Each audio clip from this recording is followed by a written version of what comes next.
ಬರ ಬರ ಬರ ವಲಯದ ರಜಾ ಬಗ ಪೊಯ್ಯದ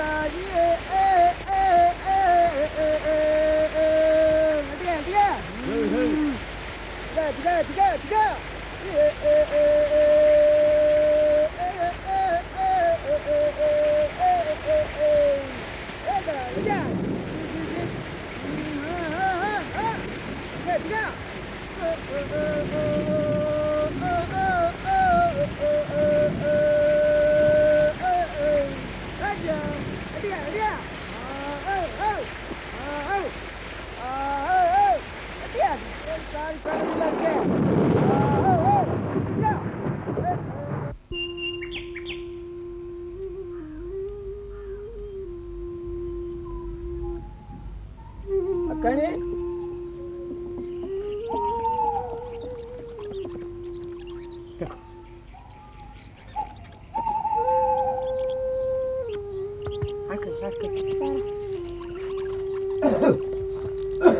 ಅಣ್ಣಯ್ಯ ಹುಷಾರಿದ್ಯಾ? ಅವನ ಕಾಯಿಲೆ ಯಾವಾಗಲೂ ಇರ್ತದೆ. ಯಾರು ಸುಮಾರು ದಿನ ಆಯ್ತಲ್ಲ ಮಾರಾಯ. ಮೇಘರಳ್ಳಿಲಿ ಪಾದ್ರಿಗಳು ಸ್ಕೂಲ್ ಕಟ್ಟಿಸ್ತಾ ಇದ್ರು. ನಾನು ಕಣ್ಣ ಪಂಡಿತ್ರಿ ಜೊತೆ ಸೇರ್ಕೊಂಡ ಕಂತ್ರಾಟ್ ಹಿಡ್ದಿತ್ತು. ಹಂಗಾಯ ಇತ್ತು ಬೊಬ್ಬ ಕಾಯಿಲೆ. ತಕ ಮಕ್ಳು ಕಚ್ಚಿಗ ನಾನು ಇತ್ತು ಬೊಪ್ಪ 4 ದಿನ ತಡ ಹಾಕ ಹಂಗಂತ ಮಾತ ಬರ್ತಾ ಇರ್ತೆ. ಮಕ್ಕಳ ಜೋಪಾನ ಅಕ್ಕಣಿ. ನಿನ್ನ ಉಪಕಾರನ ಈ ಜನ್ಮದಾಗ ಹ್ಯಾಂಗೆ ತೀರಿಸ್ನೋ ಗೊತ್ತಿಲ್ಲ. ನಾ ಬತ್ತಣ್ಣಯ್ಯ.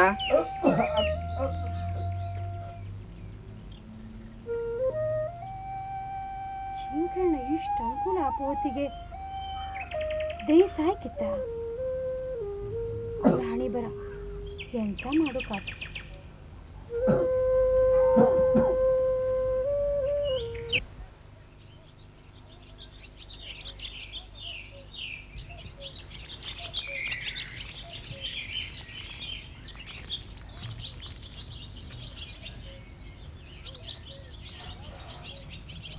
ಓಯ್ ಯಾರು? ನಾನು ಮಾವ. ಓ ಮುಕ್ಕುಂದನಾ? ಯಾಕೋ ಅಲ್ಲ ನಿಂತೆ? ಬಾ. ಏನು ಅಪರೂಪಕ್ಕೆ ಬಂದೆ? ಅಣ್ಣಯ್ಯ ಹೆಂಗಿದಾರ? ಚೆನ್ನಾಗಿದ್ದಾರೆ. ನಿಮ್ಮ ಹತ್ರ ಒಂದು ಮುಖ್ಯವಾದ ವಿಚಾರ ಮಾತಾಡೋಣ ಅಂತ ಬಂದೆ. ಏನದು? ಏನಿಲ್ಲ, ಚಿನ್ನಮ್ಮನ್ನ ಸಿಂಬಾವಿ ಹೆಗ್ಡೆರು ಲಗ್ನಾಗ ಕೇಳಾರೆ ಅಂತ ಗೊತ್ತಾಯ್ತು. ಕೇಳಲಿ ಬಿಡು. ನೋಡು ಮಾವ, ಸಿಂಬಾವಿ ಹೆಗ್ಡೆ ವಯಸ್ಸಾದವನು, ರೋಗಿಷ್ಟ. ಮೇಲಾಗಿ ಮೊದಲನೇ ಹೆಂಡತಿ ಇನ್ನೂ ಜೀವದಿಂದಿದ್ದಾಳೆ. ಅಂಥವಳಿಗೆ ನಿನ್ನ ಮಗಳನ್ನ ಕೊಟ್ಟು ಅವಳು ಭಾಳ ಹಾಳು ಮಾಡಬೇಡ. ಖಂಡಿತವಾಗಿ ಹೇಳ್ತಾ ಇದ್ದೀನಿ. ಈ ವಿಚಾರ ಹೇಳೋಕ್ಕೆ ಮುಖ್ಯವಾದ ಕಾರಣನೂ ಇದೆ. ಚಿನ್ನಮ್ಮ ನಾನು ಚಿಕ್ಕಂದಿನಿಂದಲೂ ಜೊತೇಲಿ ಬೆಳೆದವರು. ಅವಳಿಗೆ ನನ್ನ ಮೇಲೆ ಬಹಳವಾದ ಪ್ರೀತಿ ಇದೆ. ನನಗೂ ಅಷ್ಟೇ. ನಾವಿಬ್ಬರು ಸುಖವಾಗಿರ್ಬೇಕು ಅನ್ನೋದಾದರೆ ಸಿಂಬಾವಿ ಹೆಗಡೆಗೆ ನೀನು ಚಿನ್ನಮ್ಮನ ಲಗ್ನ ಮಾಡಿಕೊಡ್ದು. ಇದನ್ನು ಹೇಳೋಗೋಣ ಅಂತಲೇ ನಾನು ಇಲ್ಲಿವರೆಗೂ ಬಂದೆ. ನಾ ಬರ್ತೀನಿ.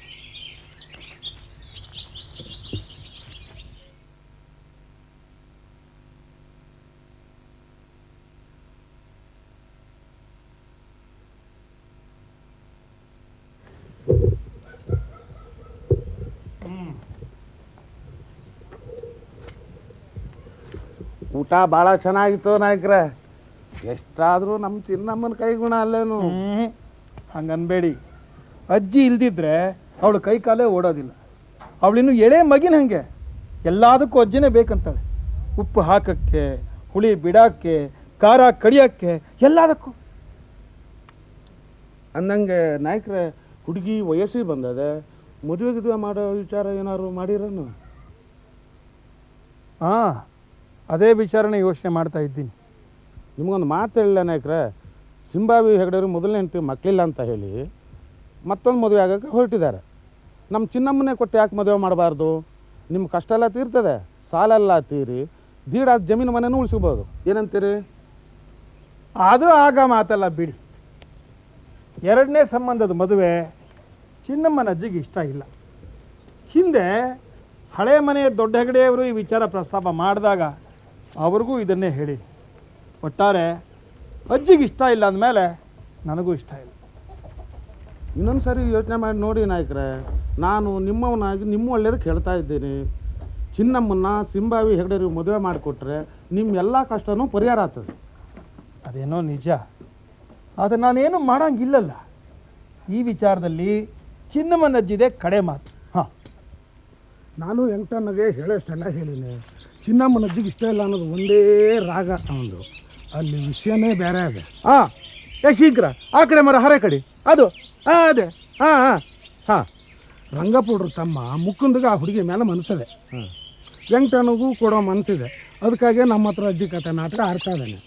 ಅಲ್ಲ, ಅದಕ್ಕೂ ನಮ್ಮ ಹತ್ರ ಒಂದು ಉಪಾಯ ಇದೆ. ಯಾವ ಉಪಾಯ ಮಾರಾಯ ಅದು? ಕಲ್ಲೂರು ಮಂಜು ಭಟ್ರ ಹತ್ರನೂ ವೆಂಕಟಣ್ಣ ಸಾಲ ಮಾಡ್ಯಾನಂತೆ, ಗದ್ದೆನೆಲ್ಲ ಬರ್ಕೊಟ್ಟಾನಂತನೂ ಸುದ್ದಿ. ಗುಣದಿಂದ ಗೆಲ್ಲಕ್ಕಾಗದಿರೋದನ್ನ ಹಣದಿಂದ ಯಾಕೆ ಗೆಲ್ಲಬಾರ್ದು ನಾವು? ಈಗಲೇ ಕಲ್ಲೂರು ಮಂಜು ಭಟ್ರ ಹತ್ರ ಹೋಗಿ ಒಂದು ಕಿವಿ ಮಾತಾಕಿದ್ರಾಯ್ತು, ನಮ್ಮ ಕೆಲಸ ಆದಂಗೆ. ನಾನು ಚಿನ್ನಮ್ಮನ್ನ ಮದುವೆ ಆಗಲೇಬೇಕು ಅನ್ನೋದೇ ನನ್ನ ಹಠ. ನೀವು ಈಗಲೇ ಕಲ್ಲೂರು ಮಂಜು ಭಟ್ರ ಹತ್ರ ಹೋಗಿ ನಾ ಹೇಳಿ ನಿಂತ ಹೇಳಿ ವಿಷಯ ತಿಳಿಸ್ಬಿಡಿ. ಹಾಂ, ಆಯ್ತು, ನೀವಿನ್ನು ಹೊರಡಿ. ಏ ಸಿದ್ಧ, ನೀ ಹೇಳಿ, ನೀ ಕೆಳಗೆ ಇಳಿಗ್ರೆ ಬಾ. ಅಯ್ಯ ನಿಮ್ ಗದ್ದಿಗೆ ಯಾರೋ 10-20 ಜನ ಬಂದು ಊಟಿ ಕಟ್ಕೊಂಡಾರೆ.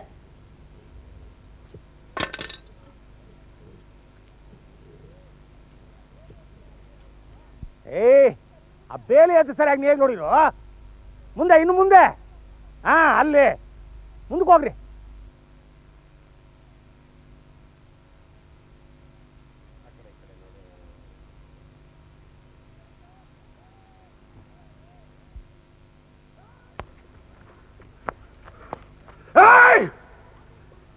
ಏನಾಯ್ತಲ್ರಿ?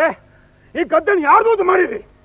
ಸಾವುಕಾರ ಅಪ್ಪಣೆ ಆಗಿದೆ, ಅದೇ ರೀತಿ ಎಲ್ಲ ಕೆಲಸ ನಡೀತಾ ಇದೆ. ಅವರು ನಿಮಗೆ ಸಾವುಕಾರ ಇರ್ಬೋದು, ನನಗಲ್ಲ. ನನ್ಗದ್ದ ಹುಡುಕ್ ಅವ್ರು ಯಾರು?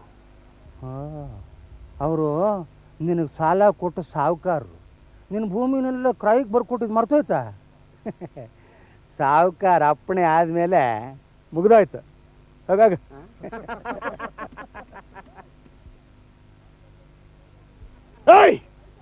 ನನ್ನ ಗದ್ದೆ ಮೇಲೆ ನಿಂತ್ಕೊಂಡು ನನ್ನೇ ಹೋಗು ಅಂತೇನು ಆಯ್ತಾಳ? ನಿಲ್ಲದ್ರು ಊಟ ಮಾಡಲು.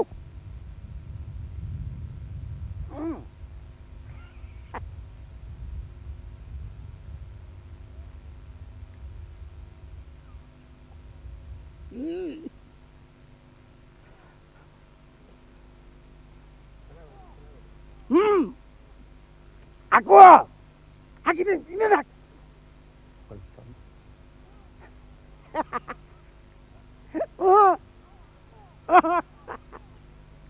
ಹಾಕೋ ಹಾಕೋ ಇನ್ನು.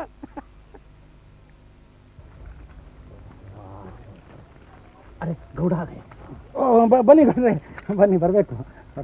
ಏನಾಯ್ತಲ್ರಿ ಹೊಡೆದಾಟ ಬಡದಾಟ ಇಲ್ಲ? ನಮ್ಮಿಂದ ಏನು ತಪ್ಪಿಲ್ಲ ಗೌಡ್ರೆ. ಸಾವುಕಾರ ಅಪ್ಪಣೆ ಮೇರೆಗೆ ನಾವು ಕೆಲಸ ನಡೆಸಿದೀವಿ. ವೆಂಕಟಪ್ಪ ನಾಯಕರು ಈ ಜಮೀನನ್ನ ಕ್ರಯಕ್ಕೆ ಬರ್ಕೊಟ್ಟಿದ್ದಾರೆ ಮಂಜು ಭಟ್ರಿಗೆ. ಅವ್ರಿಗೆ ಸೇರಿರೋ ಈ ಜಮೀನಿನಲ್ಲಿ ಬೇಸಾಯಕ್ಕೆ ಏರ್ಪಾಡು ಮಾಡಿದ್ದಾರೆ. ಇದರಲ್ಲಿ ನನ್ನ ಪಾತ್ರವಾಗಲಿ ಆಳುಗಳು ಹೊಣೆಗಾರಿಕೆ ಆಗಲಿ ಏನೇನು ಇಲ್ಲ ಗೌಡ್ರೆ. ಮುಕುಂದ, ಆ ವೆಂಕಟಪ್ಪನ ಕರ್ಕೊಂಡು ಬಾ. ನೋಡಿ ಗೌಡ್ರೆ, ನಾನು ಹೇಳೋದು ಇಷ್ಟೇ, ನಿಮ್ಮ ಮಾತು ಕೇಳಿ ಈಗ ಆಳುಗಳು ಎತ್ತು ನೇಗಿಲನ್ನು ವಾಪಸ್ ತೊಗೊಂಡು ಹೋಗ್ತಾ ಇದ್ದೀನಿ. ಈ ವೆಂಕಟಪ್ಪ ನಾಯಕರು ಇನ್ನೊಂದು ವಾರದೊಳಗೆ ನಮ್ಮ ಸಾವುಕಾರ ಹತ್ರ ಬಂದು ಅದು ಏನು ಅನ್ನೋದು ನೀವು ಕೆಲಸ ಮಾಡ್ಕೊಂಡ್ಬಿಡ್ಬೇಕು. ಇಲ್ಲ ಅಂದರೆ ಮಳೆಗಾಲ ಶುರುವಾಗುತ್ತೆ. ನಾನಿನ್ನು ಬರಲೇ? ಬರ್ರೋ ಲೇ, ಆ ಎತ್ತು ನೇಗಿಲು ತೊಗೊಂಡು ಮನೆ ಕಡೆ ಬರ್ರಿ. ಹಾಂ, ಚಲೋ.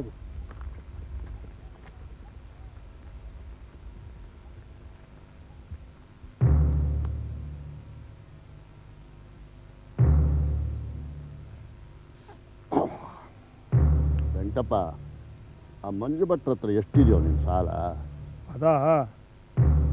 ಅದು ಸುಮಾರೇ ಅದೇ ಮಾರಾಯರೆ. ನಂಬಿಕೆ ಕ್ರಯ ಅಂತ ಬರ್ಕೊಟ್ರೆ ಮಂಜು ಭಟ್ರು ನಿಜ ಕ್ರಯ ಅಂತ ಮೋಸ ಮಾಡೋದ? ನಾನು ಹಂಗೆಲ್ಲ ಸುಮ್ಮನೆ ಬಿಟ್ಟನ?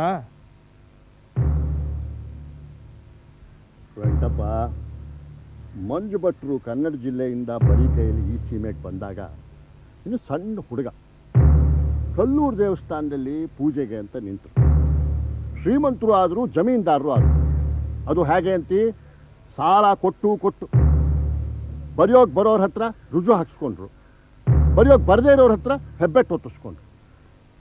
ಅವ್ರು ಮಾಡಿರೋ ವಂಚನೆಗಳಿಗೆ ಲೆಕ್ಕವೇ ಇಲ್ಲ. ಅವ್ರ ಹತ್ರ ಹೋದವರೆಲ್ಲ ಹಾಳಾಗಿದ್ದಾರೆ.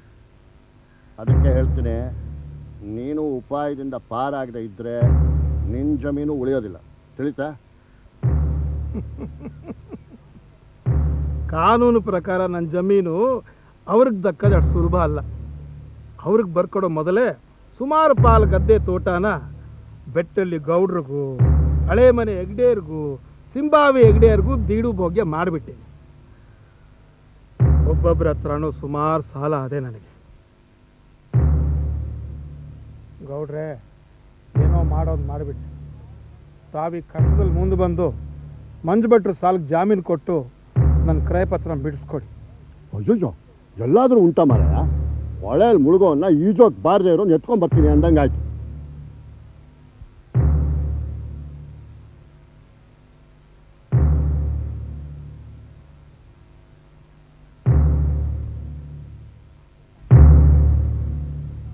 ನಿಮಗೊಂದು ಮಾತು ಹೇಳ ನಾಯಕರೇ, ನಮ್ಮ ಸಿಂಬಾಬಿ ಹೆಗ್ಡೇರ್ ಮೊದಲನೇ ಹೆಂಡತಿಗೆ ಮಕ್ಕಳಿಲ್ಲ ಅಂತೇಳಿ ಮತ್ತೊಂದು ಮದುವೆ ಮಾಡ್ಕೊಳ್ಳೋಕೆ ಹೊರಟಿದ್ದಾರೆ. ನಮ್ಮ ಚಿನ್ನಮ್ಮನ್ನೇ ಕೊಟ್ಟು ಯಾಕೆ ಮದುವೆ ಮಾಡಬಾರ್ದು?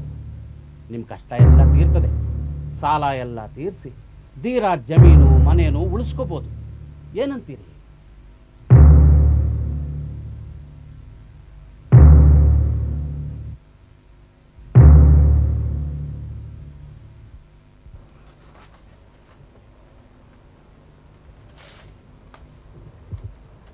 ಯಾಕೆ ಮಾವ ಹೇಳಿ ಕಳಿಸಿದ್ದು?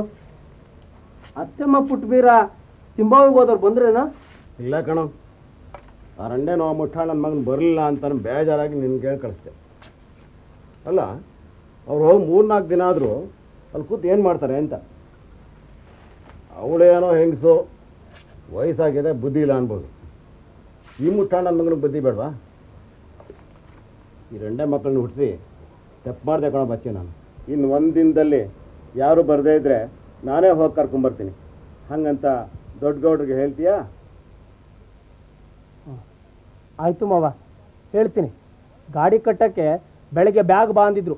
ನಾವು ಹೊರಡಬೇಕು ಅನ್ನಾಗ ನೀ ಹೇಳಿ ಕಳಿಸ್ತೀನಿ ಅಂತ ವರ್ತಮಾನ ಬಂತು. ನಾ ಬರ್ತೀನಿ ಮಾವ.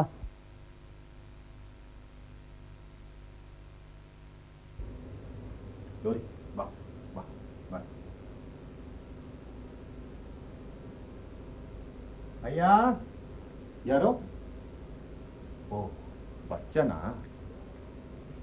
ಅಯ್ಯ ಅಯ್ಯ ಏನ? ಅಯ್ಯ ಅಯ್ಯ, ಸಿಂಬಾವಿ ಹೆಗ್ಡೇರೆ ನಮ್ಮ ಕೇರಿ ತಿಮ್ಮಿಗೂ ಅವ್ರ ಆಳು ಗುತ್ತಿಗೂ ಮುಂದೆ ನಿಂತು ಮದುವೆ ಮಾಡ್ತಾರಂತೆ. ಹೌದಾ? ನೀ ಹೇಳೋದು ನಿಜನೇನಾ? ಹಂಗಂತ ಎಲ್ಲ ಮಾತಾಡ್ತಾರಪ್ಪ. ಇಲ್ದಿದ್ರೆ ಮಗಳ ಕರ್ಕೊಂಬತ್ತೀನಿ ಅಂತ ಸಿಂಬಾವಿಗೋ ತಾಯಿ ಮಗ ಇನ್ನೂ ಬರಲಿಲ್ಲ ಅಂದ್ರೇನು? ಬೆಳಗ ಮುಂಚೆ ನಮ್ಮ ಮಾವ ದೊಡ್ಡ ಬೀರ ನಂಗೆ ಹೇಳಿ ಕಳಿಸಿದ್ದ. ನಾನು ಏನು ಈಸ್ಯಾ ಅಂತ ಕೇಳಕ್ಕೆ ಹೋದೆ. ನೋಡ ಬಚ್ಚ, ಸಿಂಬಾವಿಗೆ ಹೋದವ್ರು ಇಬ್ಬರು ಇನ್ನೂ ಬರಲ್ಲ. ನಾನು ಇನ್ನೊಂದು ದಿನ ನೋಡ್ತೇನೆ. ಹಂಗೂ ಬರಲಿಲ್ಲ ಅಂದರೆ ನಾನೇ ಕರ್ಕೊಂಬತ್ತೀನಿ. ಈ ಮಾತನ್ನ ದೊಡ್ಡಗೌಡ್ರು ತಿಳಿಸ್ಕೊಂತ ಹೇಳ್ದ. ಇರಲಿ, ನಾನು ಅಪ್ಪನ ಹತ್ರ ಮಾತಾಡ್ತೀನಿ.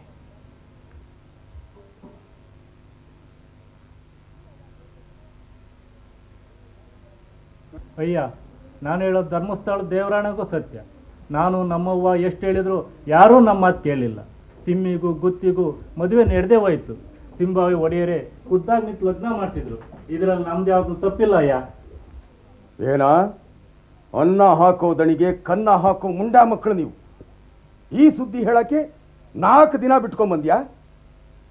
ನಿಮ್ಮವ್ವ ಬಂದ್ಲೇನಾ? ಅವಳಿನ್ನು ಬರಲಿಲ್ಲ ಅಯ್ಯ.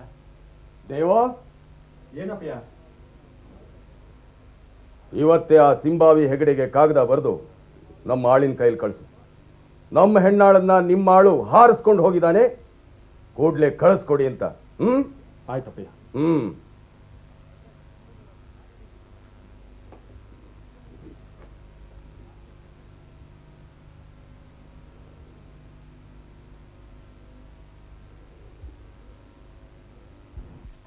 ನಿಮ್ಮ ಕೇರಿಯ ಹೆಣ್ಣಾಳೊಬ್ಬಳನ್ನು ನಮ್ಮ ಆಳೊಬ್ಬ ಆರಿಸಿಕೊಂಡು ಬಂದ ಸುದ್ದಿ ತಿಳಿದು ನನ್ನ ಮನಸ್ಸಿಗೆ ವ್ಯಥೆಯಾಯಿತು.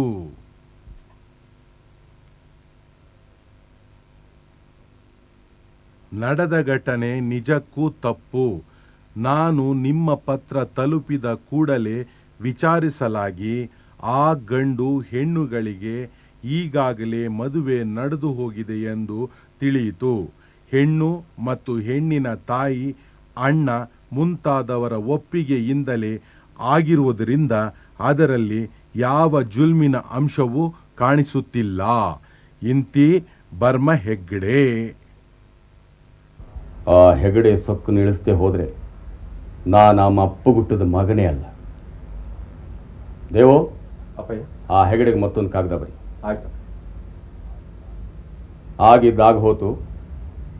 ಅದಕ್ಕೆ ನಮ್ಮ ಹೊಲಗೇರಿ ಹೆಣ್ಣಿನ ಬದಲಿಗೆ ನಿಮ್ಮ ಹೊಲಗೇರಿಯಿಂದ ಒಂದು ಹೆಣ್ಣನ್ನ ನಮ್ಮ ಆಳು ಹುಡುಗನಿಗೆ ತರೋ ಇಚ್ಛೆ ಇದೆ. ನಿಮ್ಮ ಆಳು ಹುಡುಗ ಹಾರಿಸ್ಕೊಂಡು ಹೋಗಿರೋ ದೊಡ್ಡ ಬೀರಿನ ಮಗಳಿಗೆ ನಮ್ಮ ಆಳು ಹುಡುಗನಿಗೆ ಇಲ್ಲಿ ಲಗ್ನದ ಏರ್ಪಾಟಾಗಿತ್ತು. ಈ ವಿಚಾರದಲ್ಲಿ ತಾವು ಆದಷ್ಟು ಬೇಗನೆ ನಮಗೆ ಸಹಾಯ ಮಾಡ್ತೀರಿ ಅಂತ ನಾವು ನಂಬಿದ್ದೀವಿ. ಆಯ್ತು. ಮತ್ತೊಂದು ವಿಷಯ ಏನಂದರೆ, ಮದುಮಗಳಿಗೆ ಹಾಕಕ್ಕೆ ಅಂತ ನಾವು ಚಿನ್ನದ ಒಡವೆಗಳನ್ನು ಕೊಟ್ಟಿದ್ವಿ. ಅವಳು ನಿಮ್ಮ ಆಳಿನ ಜೊತೆ ಓಡ್ ಹೋದಾಗ ಆಭರಣಗಳನ್ನೆಲ್ಲ ಹಾಕೊಂಡೇ ಹೋದ್ಲು ಅಂತ ಅವರಪ್ಪ ಹೇಳಿಕೆ ಕೊಟ್ಟಾನೆ. ಕೂಡಲೇ ಆಭರಣಗಳನ್ನೆಲ್ಲ ಕಳಿಸ್ಕೊಡತಕ್ಕದ್ದು. ದೇವು, ಈಗಲೇ ಬರೆದು ನಮ್ಮ ಆಳಿನ ಜೊತೆ ಕಳಿಸ್ಕೊಡು. ಆಯ್ತಪ್ಪಯ್ಯ. ಈ ಉಪಾಯಕ್ಕೂ ಬಗ್ಗದೇ ಇದ್ರೆ ದೊಡ್ಡ ಬೀರನ ಮಗಳು ತಿಮ್ಮಿನ ಎಳ್ಕೊಂಡ್ಬಂದಾದರೂ ನಮ್ಮ ಬಚ್ಚನಿಗೆ ಲಗ್ನ ಮಾಡಿಸ್ಲೇಬೇಕು. ನನ್ನ ಹಠ ಗೆಲ್ಲಬೇಕು. ನಿಮ್ಮ ಪತ್ರದ ಸಾರಾಂಶ ತಿಳಿಯಿತು. ಪತ್ರದ ಮೊದಲ ವಿಷಯಕ್ಕೆ ಸಂಬಂಧಪಟ್ಟಂತೆ ನಿಮಗೆ ಸಹಾಯ ಮಾಡಲು ನಾನು ಅಸಹಾಯಕ. ಎರಡನೆಯ ವಿಷಯ ಸ್ವಲ್ಪ ಗಂಭೀರವಾದದ್ದು. ನಾನು ಅವರಲ್ಲಿ ವಿಚಾರಿಸಲಾಗಿ ಆ ಆಭರಣಗಳನ್ನೆಲ್ಲ ಗಂಟು ಕಟ್ಟಿ ಬಿಡಾರದಲ್ಲಿಯೇ ಬಿಟ್ಟು ಬಂದುದಾಗಿ ಹುಡುಗಿ ಹೇಳುತ್ತಾಳೆ. ಇಲ್ಲಿ ಅವಳ ಬಿಡಾರವನ್ನೆಲ್ಲ ಸೋಸಿ ನೋಡಿದರೂ ಒಂದೂ ನಗ ಕಾಣಲಿಲ್ಲ. ಆದ್ದರಿಂದ ನಿಮಗೆ ನಾನು ಹೆಚ್ಚಿನ ಸಹಾಯ ಮಾಡಲು ಶಕ್ತನಲ್ಲ. ಇಂತಿ ಭರಮೈ ಹೆಗಡೆ.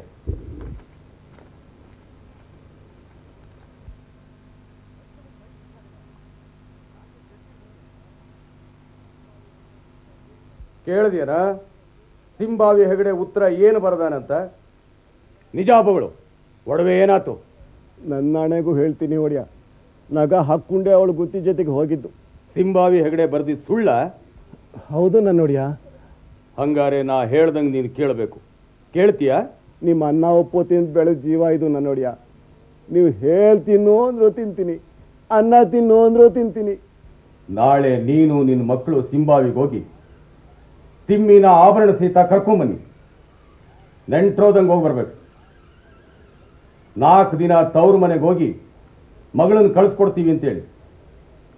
ಹಂಗೂ ಕೇಳದೆ ಹೋದ್ರೆ ಬಲವಂತವಾಗಿ ಎತ್ಕೊಂಬನ್ನಿ. ನಿಮ್ಮ ಸಹಾಯಕ್ಕೆ ಈ ಸಾಬ್ರು ಇರ್ತಾರೆ. ನಾನು ಅವ್ರಿಗೆ ಹೇಳಬೇಕಾದನ್ನ ಹೇಳಿ ಕಳಿಸ್ತೀನಿ. ನಾನು ಹೇಳಿದ್ದನ್ನು ನೀನು ಮಾಡದೆ ಹೋದ್ರೆ ಸೋಳಿ ಮಗನೇ, ಪೊಲೀಸರನ್ನು ಕರೆಸಿ ಕೈಕೋಳ ಹಾಕಿಸಿ ಸಾಯ ತನಕ ಜೈಲಲ್ಲಿರೋಂಗೆ ಮಾಡ್ತೀನಿ. ಏನೋ? ನೀವು ಹೇಳ್ದಂಗೆ ಕೇಳ್ತೀನಿ ಒಡೆಯ. ಅಯ್ಯ ಅಯ್ಯ,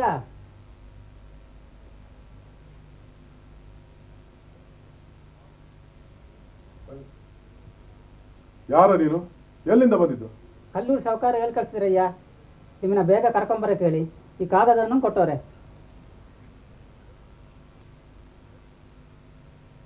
ಬರ್ತೀನಿರು.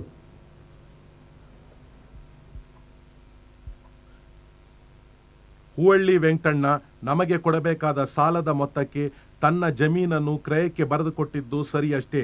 ಈಗ ಅವನಾಗಿಯೇ ನಮ್ಮ ಬಳಿ ಬಂದು ತನ್ನ ಸಾಲಕ್ಕೆ ಬರ್ಮ ಹೆಗ್ಗಡೆಯವರು ಜಾಮೀನು ನಿಲ್ಲುವುದಾದರೆ ತನ್ನ ಮಗಳು ಚಿನ್ನಮ್ಮನನ್ನು ಲಗ್ನ ಮಾಡಿಕೊಡುವುದಾಗಿ ನಿಮ್ಮ ಮನವೊಲಿಸಲು ನಮಗೆ ಕೇಳಿಕೊಂಡಿದ್ದಾನೆ. ನಿಮಗೆ ಈ ವಿಷಯದಲ್ಲಿ ಆಸಕ್ತಿ ಇರಬಹುದು. ಮುಖಾಮುಖಿ ಮಾತನಾಡಲು ಕೂಡಲೇ ಹೊರಟು ಬನ್ನಿ. ಇಂತಿ ಕೊಲ್ಲೂರ್ ಸಾವ್ಕಾರ್ ಮಂಜಭಟ್ರು. ಮುಖಾಮುಖಿ ಮಾತನಾಡಲು ಕೂಡಲೇ ಹೊರಟು ಬನ್ನಿ. ಕರೆದ್ರಾಯ? ಕಲ್ಲೂರಿಂದ ಆಳು ಬಂದಾನೆ. ಅವನು ತಪ್ಪಲಲ್ಲಿ ಕೂರಿಸಿ ತಿನ್ನಕ್ಕೇನಾರು ಕೊಡು. ಹಂಗೆ ನಾನು ಮೀಯಕ್ಕೆ ಬಿಸಿನೀರು ಕಾಯಿಸ್ಲಿಕ್ಕಿಡು. ಆದ್ರಯ್ಯ. ನೋಡಿ